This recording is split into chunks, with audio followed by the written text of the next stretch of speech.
I don't know if anybody has told you about the truth about it. You know that one thing you can't seem to shake, the one that, well, won't hurt anybody if it's true, but it's eating at you. As the thoughts swirl and orbit around your mind, you can't just contain it anymore. The thoughts and rumblings deep in your mind, how could it be wrong? What does it mean? Did you really moon those people on your 21st birthday? No, of course not. You were just looking up at the sky. It was a full moon, a full hollow moon, a full hollow occupied moon. I didn't see you there. It all started early this morning. From hunting ghosts to Bigfoot, UFOs, Cryptids, true crime, paranormal, and more. I've always wanted to see a UFO. Oh, I was researching for your entertainment. That's Bigfoot's cat. He basically wrote the book on modern cult. We aren't really comedians. What if Buddha did cocaine? The Addams Family on meth. This is the Black Cat Report. See you on the other side. Welcome to the Black Cat Report in episode 95. I am Joey, and with me today is the always effervescent Gil. Hello, everyone. Well, thank you so much for being here with us. But before we get into today's topic, we want to give you some BCR updates.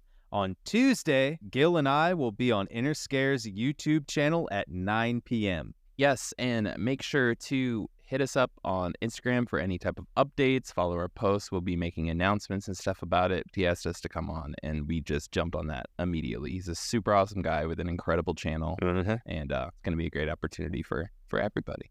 Yeah, can't wait for that. And also we want to announce, too, the next B3 episode is May 4th, which is this coming Saturday at 7:30 p.m. 7:30 p.m. Eastern Time. 6:30 p.m. Central, and the other folks are used to figuring it out. Y'all got this. Also, I want to throw in there too, topic for the episode is last call.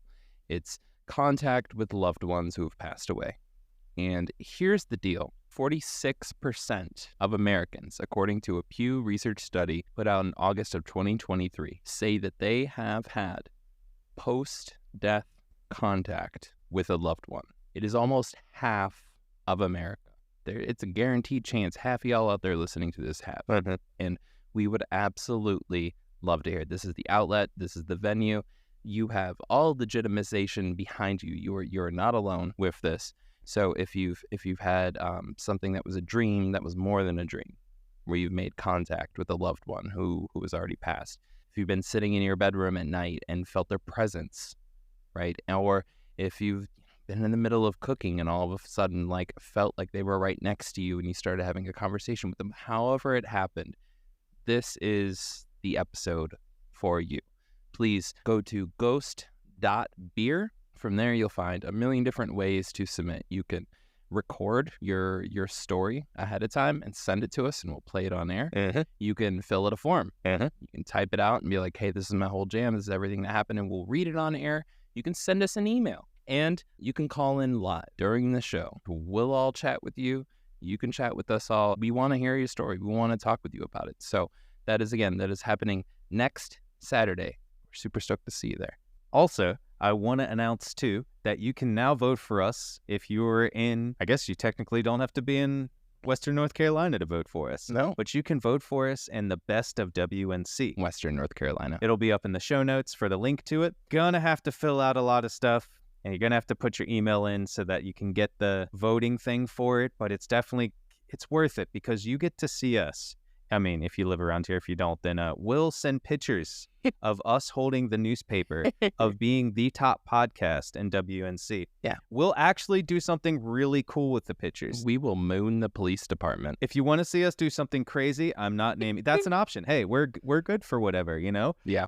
But you can vote for us, vote early, vote often. We 100% endorse, condone, and solicit voter fraud on this podcast. A lot of other media outlets, they try to hide it. They try to convince people it's not happening, but they're really encouraging it. All that shit, fuck that. We're here for the truth. And the truth is lie, cheat, steal. Whatever you got to do to get us in there, get us not just nominated, but victorious. We are here to conquer. All right? Fake ID until you vote us to the top. That's all. That's what we're saying. There's no good way to say it. Yeah, it's all it is. Well, this is our It's how we balance out not having commercials and constant advertisements. We just solicit you for mildly illegal activities.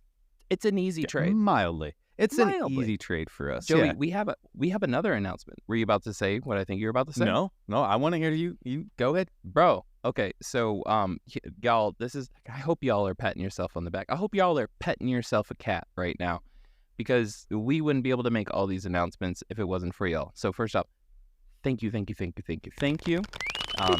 are literally the best. There's a reason why we say we love you at the end of every episode, and then we'll see you next week and all that jazz, right? Next week is also the premiere Black Cat Report on radio station. I feel sorry for the motherfucker that's going through and having to do the censor noise.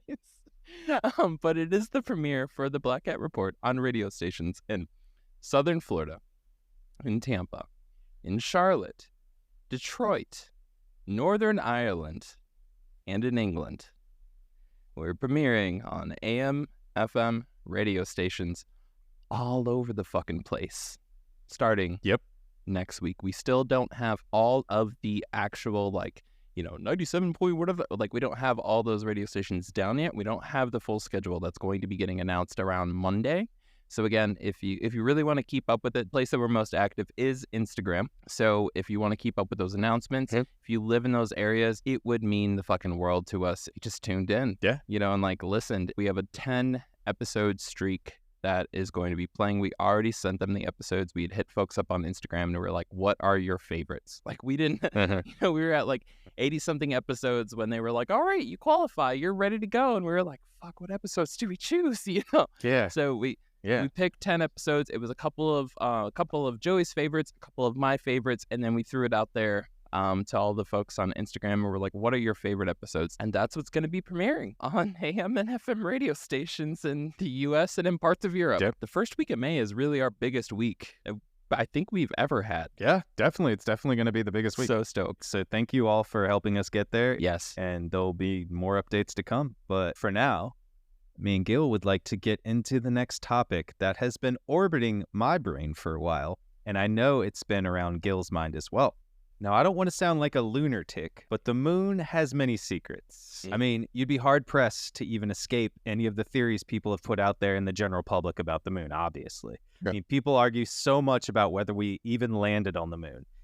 Spoiler alert, we did, okay? For all those theories to make sense, we need to establish that we did land on the moon, as the most damning evidence for these theories relies on us landing there. And me and Gil joke about this and talk about it all the time. Yeah. And, I don't want to bash any of your beliefs. I don't want to tell you you're wrong. But I am going to dispel a few rumors and notions that we didn't land on the moon. You can always present evidence to us. I want to say that I know that people make the point about the Van Allen radiation belt, right? As it's the first piece of evidence that we didn't land on the moon.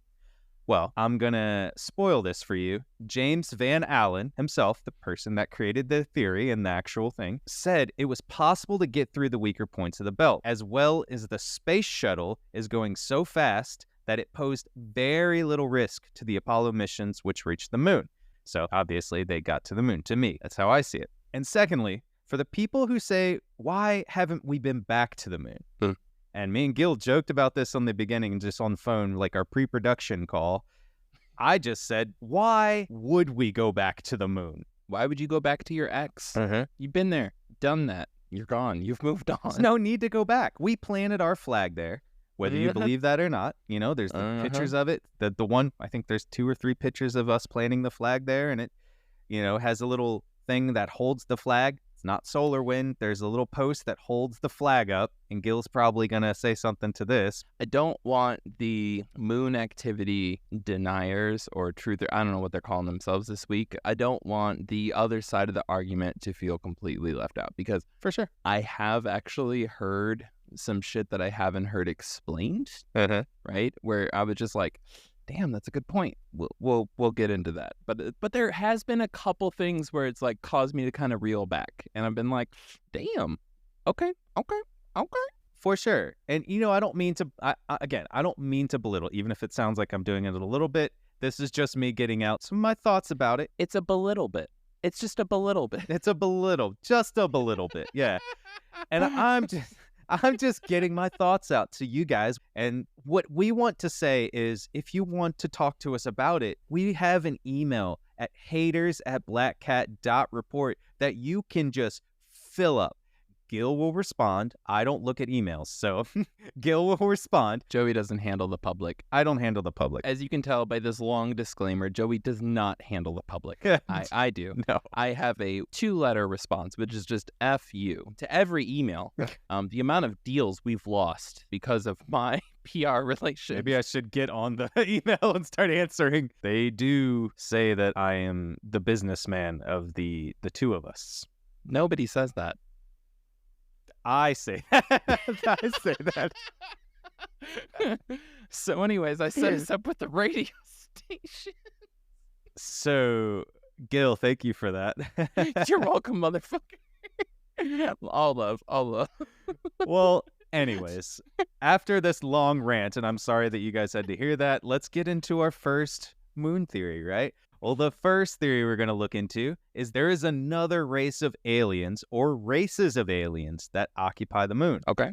Now, my source for this is a book by George H. Leonard with the titular title, Somebody Else is on the Moon. This book is a classic, dude. Yeah, in 1977. Yeah, it's been on our Amazon wish list quite some time. Yeah. But there's a reason why a lot of moon books never leave our wish list and never become episodes. This might be our first and last episode of Moon Theories. So the beginning of this book kind of goes into the feasibility of how another race could live life on the moon, right? With no atmosphere, no food, no sustainability. Yeah. You know, the things that kind of make it easy for us to live on Earth, right? They help. Yeah, they help.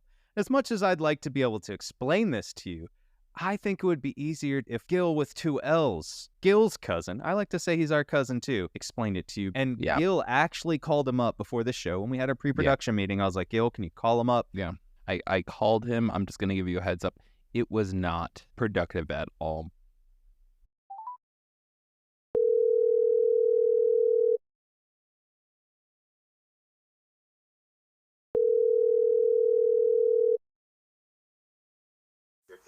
Hello? Hey, Hello? man. Who is this? It's me, it's Gil. Who is this? Your cousin? Hold on 1 second. Hold on, I can't hear you. Hold on. How to do it? Hey, man, it's Gil. Shield? Gil? You say government shield. No, Gil. Gil with 1 L. Same thing. How you doing, cuz? I'm good, man. How you doing? Yo, I got a quick question for you. All right, shoot me like Kennedy. What's cracking? So, Joey's doing an episode this week about the moon and wanted to reach out to you and see what you think. Well, I hate to break it to you, but I don't think anything about the moon. I know. But first things first, you tell that Joey sitting over there he's going to need to take that straitjacket off. Now, you're probably sitting there thinking to yourself, Gil with 2 L's, why on God's gray moon would Martians mingle with such a melness mantle? But the truth be told, the real conundrum is, why the hell not? Now, we all know the reptilians called dibs on our doomed souls long ago, meaning, contrary to unpopular belief, the moon was more habitable 1 billion years ago than an uninhabitable wasteland habitated by a bunch of damned lizard freaks sunbathing off the coast of Pangea. And even though you might think being blasted by radiation on the lunar surface makes colonization unflavorable, the taste back then, well, that was sweet as a moon pie on the tailgate of a Chevy in June. You see, while the surface was bitter, the center was sweet. All they had to do was dig in. Just like you're going to need to with what I just told you. Now, if you'll excuse me, I was in the middle of recreating Admiral Byrd's Flight to the South Pole and Across the Firmament via Microsoft Flight Simulator. You take care, cousin. All right, thank you, man. Well, that's all I got. Gil with 2 L's literally did not tell anybody out there a thing. Not a damn thing. I'm going to help him out there. So basically on the moon, from what the author puts forward in the book and from what Gil with 2 L's forgot to mention, is there are mechanical machines that, according to the author, they're moving rocks on the moon's surface, right? So the author noted that these machine generators on the moon, they come in two kinds, right? So he's basically given the idea that they are using the surface of the moon to help them live. They're using stuff to get light, they're getting food, they're getting water, they're using minerals inside to make their habitat to help them go along. So the two names of the mechanical generators and, mechanical machines that are on the moon are called extrones and super rigs. Okay. And he made up the names for these, by the way. These aren't the alien names. Obviously, they're not ... or whatever. Well, super rigs are basically like cranes, crane-like structures. These things are used to take super heavy rocks off the ground and move them to where the extrones are, right? Okay. The extrones are then able to process the rocks or the minerals and kind of look like little worm-like structures. They're longer and stretch across the ground. So they poop them out? They what? They poop out the rocks? So literally, yeah, they just literally poop out the rocks and minerals and make them smaller. Okay. So this is how I think of the idea behind the mechanical structures on the moon. And this is what the author puts forward, right? He's putting forward that there are mechanical structures that are helping the aliens live on the moon. It's basically a rock quarry, and these machines are helping move it and then process the minerals, get it down to them so that they can use it for lighting, for electricity, for things like that. I'm gonna slowly and dramatically on the lunar surface throw a wrench in your debunking, Joey, and I'm gonna do it with a NASA.gov article about a discovery that was made that I'm not sure if you knew about. No, but please go ahead. I know you're about to pull it up. I'll just send you the link. I can share the link with you right now. You don't even got to No, Google. I want you to tell me about it. April 25th, 2023. Almost exactly 1 year ago from the time of this recording, an article posted on NASA's website. Title of the article: NASA successfully extracts oxygen from lunar soil simulant. So, long of it, short of it is, NASA realized very, very recently, less than a year ago, that a large percentage, we're talking 25, 35, 45% of the actual atomic structure of the majority of the rock on the lunar surface, it can be broken down into pure oxygen, into actually like a breathable oxygen for life as we understand it. Again, that's coming off the basis that we assume that all extraterrestrial life grew up on an oxygen-rich or, cocktail mixtured like planet and atmosphere and stuff like that. For sure. I got to push back a little bit here for the folks. We are proving right now that we might be able to realistically terraform the moon. Yeah. We might be able to make lunar bases. So as things always go with progress, the science fiction and the fantasy of today become the reality of tomorrow. We might literally decide to make lunar bases for all the reasons that these conspiracies I know. made, because frankly, they're kind of a good idea. Yeah, and I agree to that. And I think that that's funny, true as well. But they also found water vapors when they crashed the rockets into the moon as well. So that's one of the things that happened, as well as Gil's finding of that NASA.gov, which, I mean, if you don't believe NASA, who can you believe? I also want to add another theory of the aliens living on the moon, right? So the author of this book uses two different pictures of the same moon crater 5 years apart. Okay. Right? He's noting the rubble and the huge boulders that actually have moved into different pictures. It's not just because of the, quotation, solar winds or the meteorite hits that are moving these. He quotes the super rigs and extrones are moving these, like we explained above, for mining purposes. He also notes that on the edges of this crater, they form the shape of a perfect octagon. Perfect octagon. Like something sitting there mining the walls and cutting it straight. And that doesn't happen with a normal meteorite. It's kind of jagged. It's not as straight, doesn't look that great. How much of this was quoted from Gordon Michael Scallion? This is quoted from the original, this guy. I don't know if there's a quote from him. But this isn't Gordon Michael Scallion. Old school Art Bell fans will know Gordon Michael Scallion. Coming on the Art Bell, coast to coast episodes, way back in the day in the 90s. He was on all the fucking time, arguing with people over radio about photos. Some of the most mind-numbing shit you'll ever hear in your life. I had to ask. Sorry, I had to ask. So the author is George H. Jones. Okay. George Jones the country musician George Jones.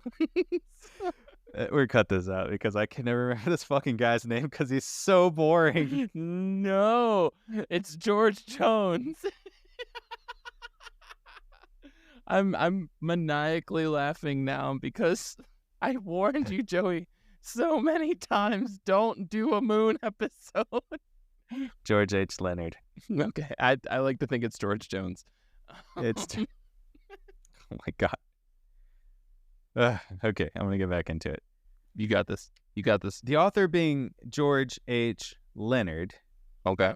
basically was saying, you know, everything's an octagon, like we were just saying. Everything's being cut out. The walls are pretty straight on the edges, like they're having machines going in there and grab them, not like a meteorite gets into them.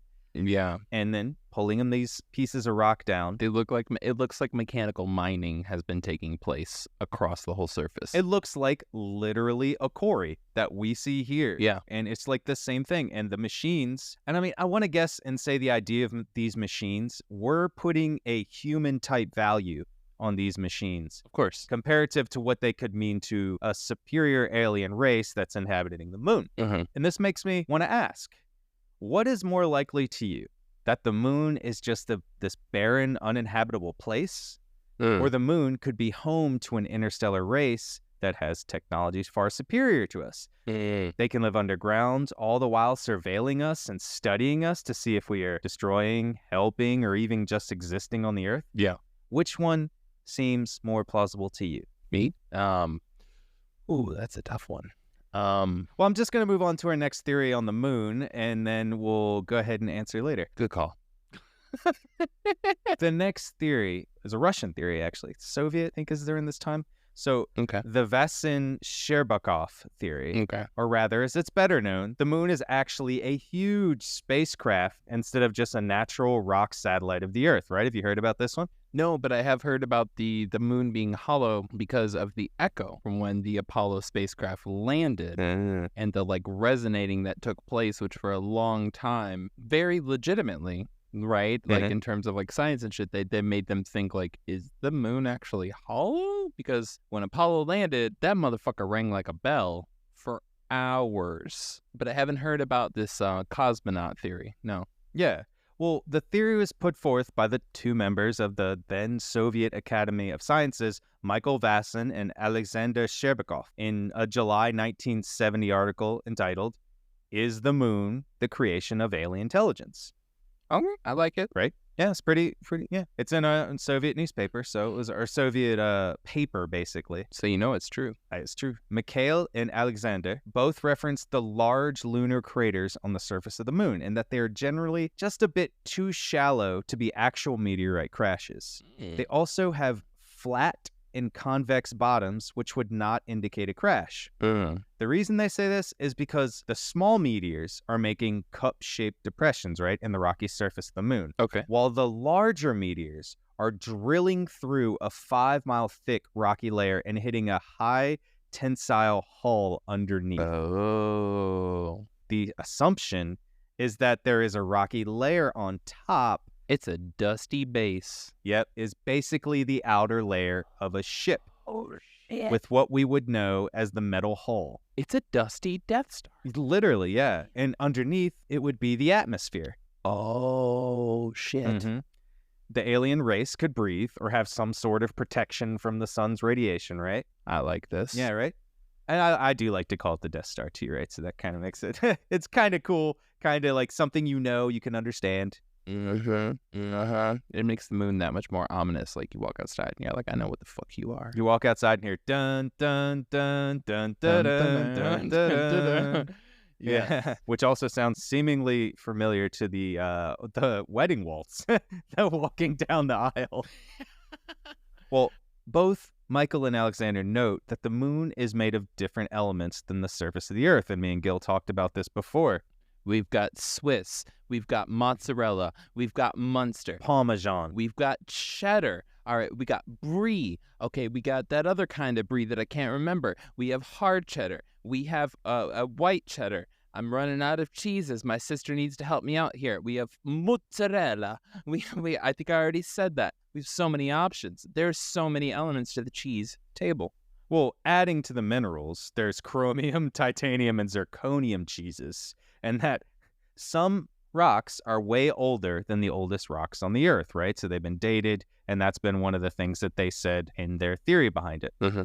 If we want to go there, we can compare the theory that the moon was made from a meteor crashing into the Earth and then splitting off, which is also called the giant impact theory. A meteor from Wisconsin Yeah. crashed into the moon. Think about that. Made of Wisconsin Swiss cheese. God dang. God dang. Oh, poor Wisconsin. Well, the What? giant impact theory, right? Yes, It sounds like one of those horrible end of the world movies. Giant impact. because it was. Yeah. Yeah. Was it actually? I think Big Impact or something like that. Was Giant Impact a name? No, I mean, I'm just saying, like, something the size of the fucking moon crashed into the Earth. Oh, Or yeah. It was a mixture between something that was the size of the moon. At the end of the day, whatever crashed in and whatever came out of the crash ended up creating something the size of the fucking moon. That's a giant impact. Yeah, that's a giant impact. Yeah. And you know, I think of it, and I think of that name, and then I go, there's one person that could star in this movie. And we're going to say it at the same time, right? 3, 2, 1. Gerard Butler. Bruce Willis. Oh, Did you say George Washington? Gerard Butler. Because he's always yeah, in those same. other impact movies. You know, those other end of the world movies. Okay. Yeah. I was saying Bruce Willis because of Armageddon. Gerard Willis. Well, I can already see Hollywood writing this movie. Can you imagine that jawline? Oh, my God. Holy fuck, they need to have kids. My God. I can already see Hollywood writing this, and I don't want to see it in my mind. I want to see it with my eyes. Before we get a little more hollow, I wanted to add in a little story that the author in our first reference put forth about the spaceship moon, or as me and Gil just called it, the Death Star, right? Yeah. The idea the author got this from is from a JPL scientist that he was talking to one day. And in the book, oh my God, I don't want to explain to you how many times he walked into the scientist's office for the scientist not to be there. And he talked to the receptionist, and she's like, yeah, he's not in there today. And I just imagine the scientist was just like listening around the corner, hearing it, being like, fuck, I gotta go. I gotta crawl the window. I gotta get out of here. Told her to tell him I'm not here. Yeah, as this guy just comes in every other day trying to talk to him. And he's like, I can't do it today. I have to figure out these rockets. These rockets are not getting us anywhere. I got to get these rockets somewhere. I think our next episode needs to be hunting down this receptionist and hearing their story. Because, oh my God, I want to hear about how they survived this onslaught. The things that she from probably somebody. was told. Yeah. She had from to- this guy. Dude, at what point would you just be like, yeah, sure, whatever. Get the fuck out of here. Like, I you know? honestly think that's how this author got to talk to the JPL scientist, is she was just like, he's fucking here today. Like, he's finally here. You go talk to him. Of course he's here today. What is JPL? The Jet Propulsion Laboratory. Where is that? California. Cool. Is that like connected to a university or something? You should know what JPL is. I literally have no clue. Oh, Jet Propulsion Laboratory is what helped build the rockets so we could go to space. Okay. They were the ones that were testing everything, and they were creating engines, they were creating turbines, and you're a favorite person of ours that is also into the occult started Jet Propulsion Laboratory. So yeah, I think the reason why I don't know about this is like I don't read a lot of fiction. So I never really got into that. Oh, Jesus. Propulsion Laboratory. The Jesus Propulsion Laboratory is now what I'm calling this. Wow. Well, Okay.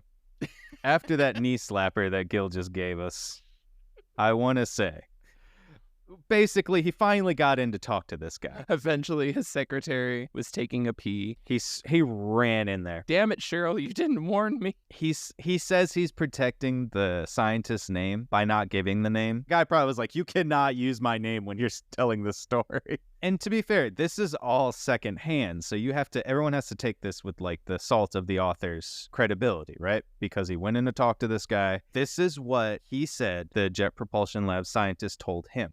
The moon was driven to our solar system many thousands of years ago during a calamity in space.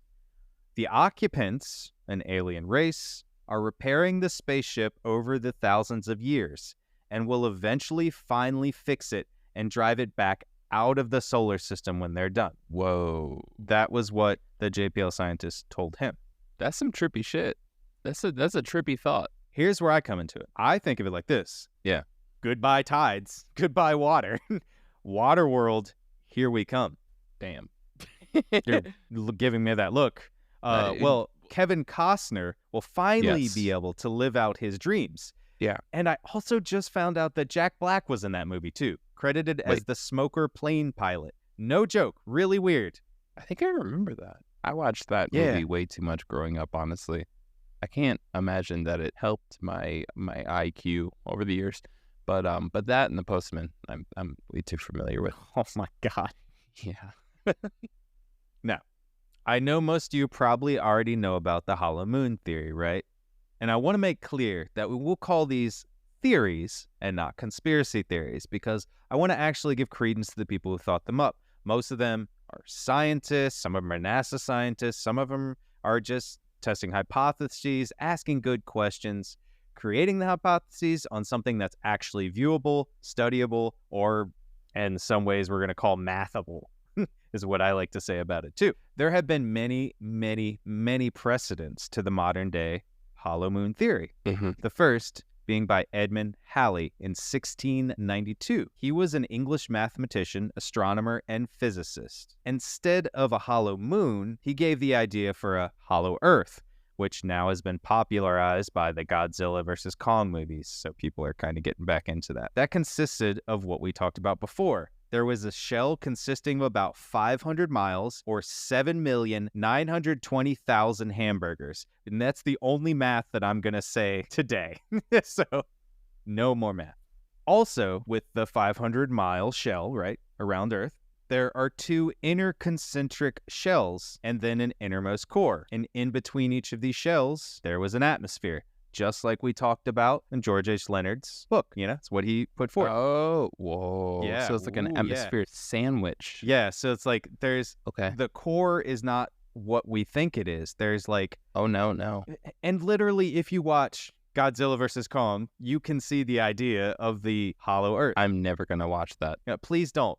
But it gives the idea that there's basically a shell, which is the top. Yeah. And you get down with basically where we are Mhm. on our own, being stupid, our normal. Yeah. Eating hamburgers. Around 8,000 a year. Yep, there's a crust, two inner concentric shells, and then in between those shells, there's different layers. There's an atmosphere on top of each of those two inner concentric shells. Okay. And then underneath that, there's the innermost core, which is obviously, as we know it, that's the big metal molten ball thing that we all think of if there's the middle of the core. Okay. Like in the middle of an avocado. That's the idea behind it.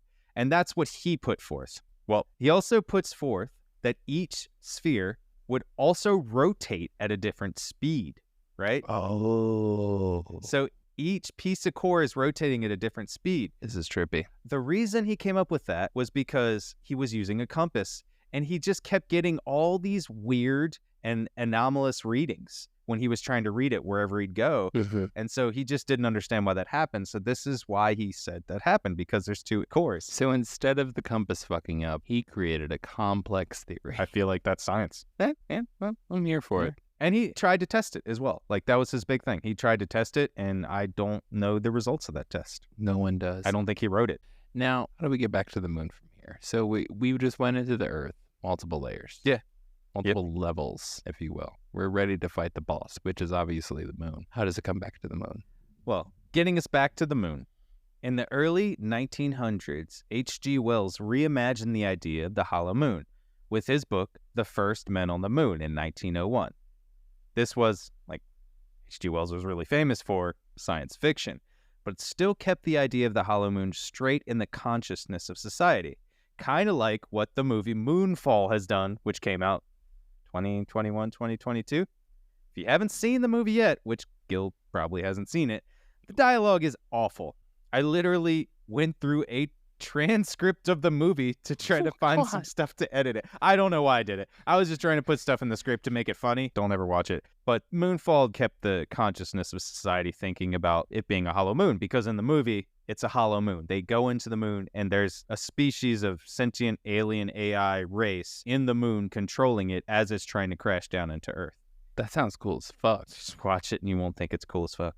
Let's move on, because I shouldn't even have brought that up. Well, I want to say for the hollow moon theory, right?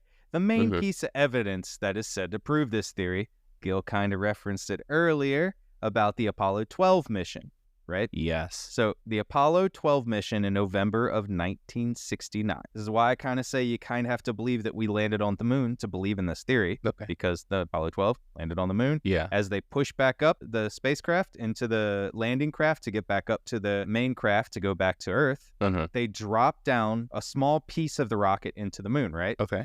And before they left a seismograph because they were going to do a bunch of readings on if there's any moonquakes, as they call them, to see if they can understand what happens on the moon. Also would help us understand what's in the moon, right? Yeah.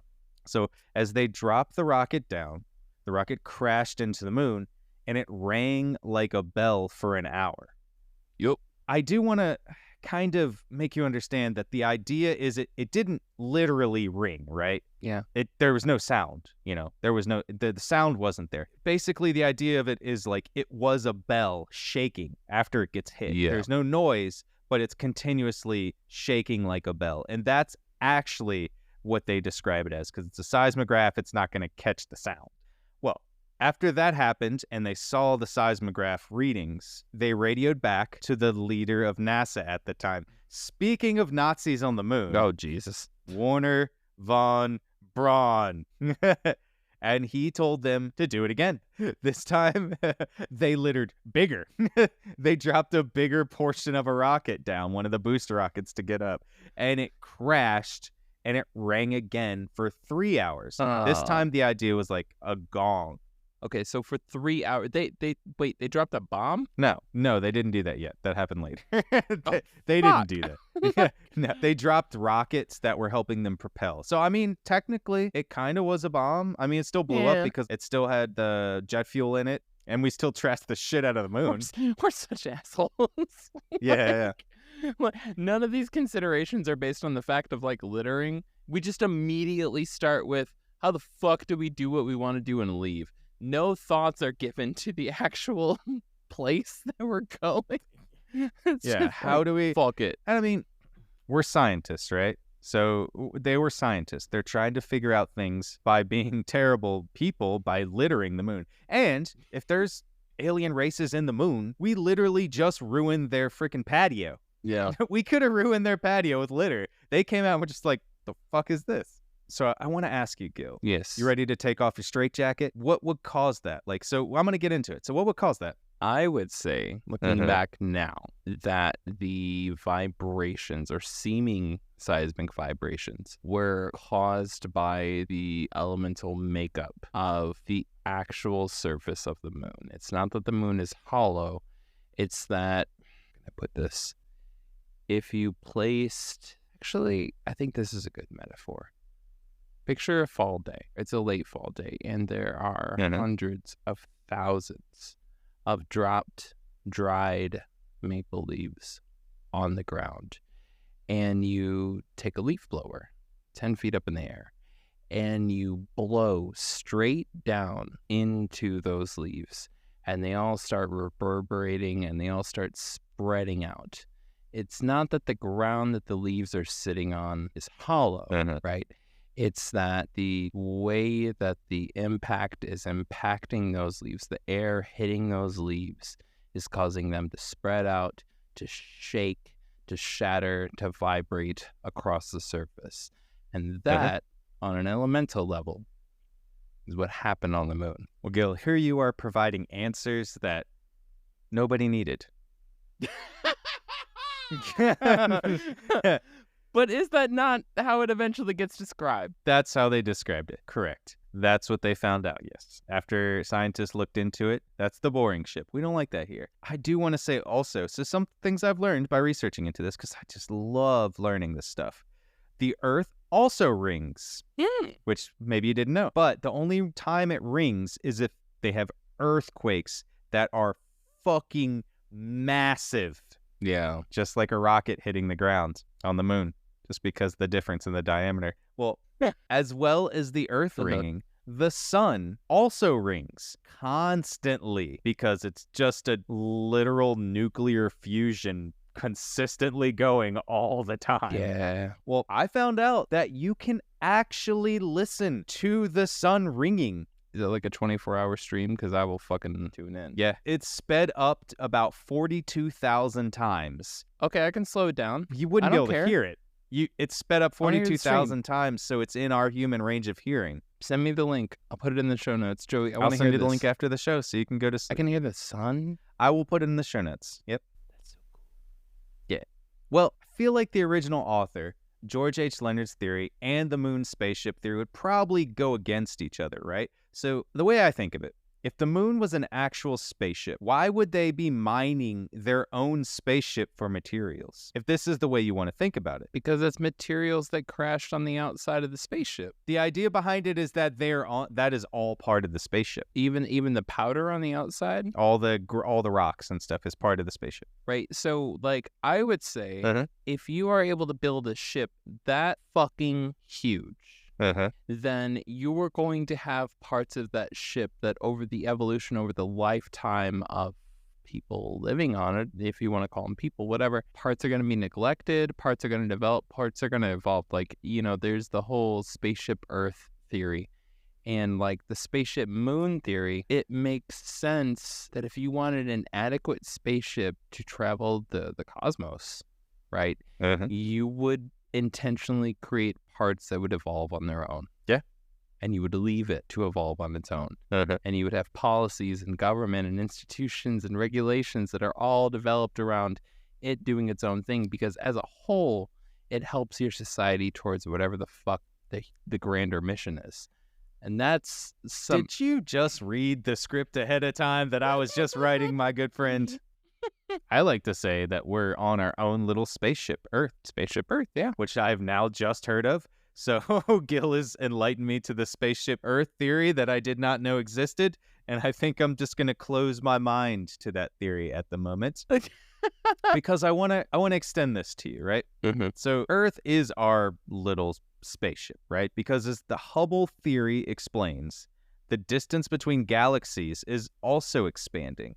So, in essence, we're moving through space, not just around the sun, but we're moving with our galaxy through space. Yeah. So, to be clear, galaxies are not just flying randomly away from each other, though. So that's not happening. We're expanding, and we don't know where the center pivot is yet. And that's one thing we might not ever be able to find out because we're in 3 dimensions, could be in other dimensions. That's kind of what I was researching into the Hubble theory. Damn. Blew my mind because I had to read it for about 4 hours before I could understand some of the things. But I want to make you understand about this because I had to read about it, and I'm going to end the show this way. I'm going to subject you to this. Which actually, it's a great example of how I understood it better. Yeah. So think of a loaf of bread that has chocolate chips in it. Always. Which I just think about chocolate banana bread. So chocolate banana bread. Once it starts baking, right, the bread grows on the outside. But there's chocolate chips inside the bread, right? So slowly the bread is growing. But the distance between the chocolate chips is also growing, right? So the chocolate chips in the middle look out at the other chocolate chips and they're like, damn, they're moving really fast. Damn. Right? So everything that's farther out from the center pivot, as we can call a quote, center pivot of this middleness of the bread, the chocolate chip, everything farther out looks like it's going faster out than the one in the middle. But it's really not. It's just what the viewpoint is. And that's part of the Hubble theory. Okay. So That is if the you Hubble were theory. sitting, like fucking like center of a NASCAR race, the cars look like they're going away from you incredibly fucking fast. But in reality, they're saying a relatively predictable distance away from you consistently. Yep. Like they are consistently just making one left turn. That front driver's side fucking tire is getting all the fucking work. But in reality, like when you're sitting there, it's like, holy shit, like, vroom, Yeah, like they're just flying flying. fucking back. It's looking Yep. like it's whoosh.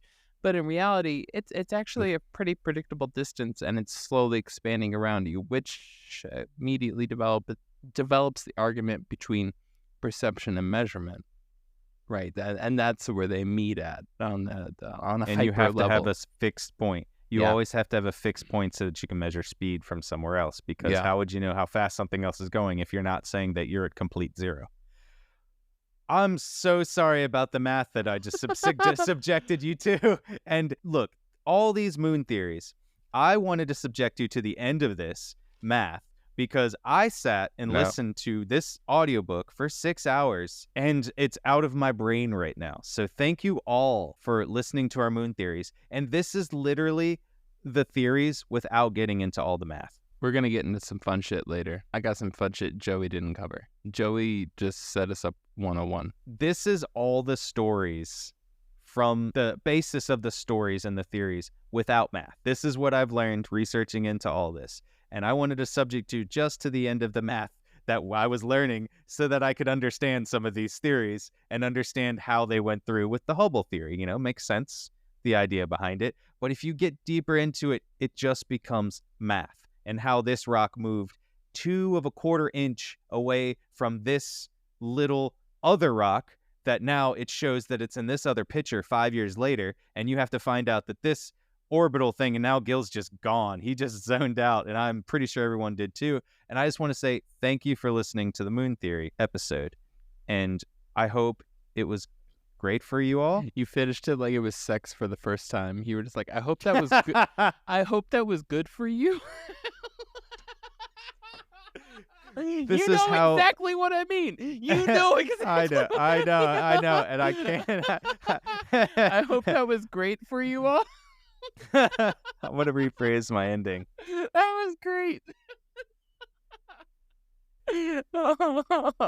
So now that you know about the Hubble theory, you can take your straitjacket off, knowing some of the moon theories that are now orbiting around Gil and I's brain. And they've probably been orbiting around your brain for a while too, because again, these are not new things, right? Gil had referenced Nazis on the moon. That's a little bit more far off than I wanted to go at this point. I wanted to ease us into it. I like to say this is a beginner's course, 101 of moons. And Gil, later on, in pre-production, he was talking about it.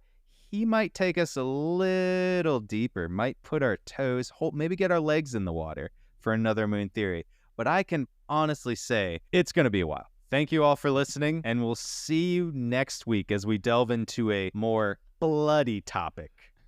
Bye.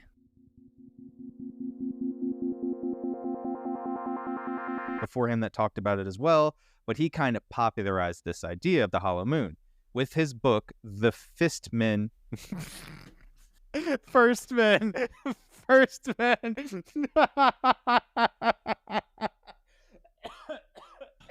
Oh my God. It was supposed to be First Men on the Moon, and it typed it autocorrected to Fist. I'm pretty sure there's some early 1960s, 70s like porns that are literally that's what they are. Fisted Men on the Moon. Oh my God. Oh, I'm so sorry. That was a hilarious outtake.